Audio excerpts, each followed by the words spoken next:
Last year, Governor Jerry Brown signed a law at a Fresno ceremony that would send $70 million of cap-and-trade funds to the most environmentally disadvantaged communities. This CalEnviroscreen map shows some of the areas in the state hardest hit by pollution. Fresno is mostly in the red, especially in the south and west parts of the city. But as with any government grant, there's friction on some of the state guidelines on how and where to spend the money. Right now, our preliminary proposal calls for spending the money near high-speed rail stations.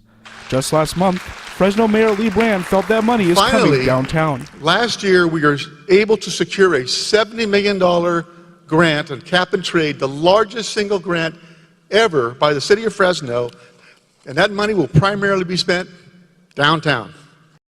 The Strategic Growth Council is the state agency in charge of distributing the funds. They held a regular meeting this week. A busload of 50 residents from Southwest Fresno attended to voice their concerns. They do not want to prioritize 1 mile radius around the high-speed rail. They want to see the money be used to really benefit the community. Absolutely, residents have been very loud and clear around the concern with the 1 mile radius.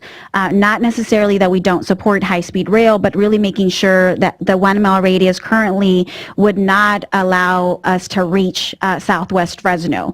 It actually gets barely to the edge of Southwest. And I think that West Fresno should be the priority in terms of how this money is spent, in terms of the types of projects that are going to come. When you come into my neighborhood, there's just like no pizzazz or like greatness to it.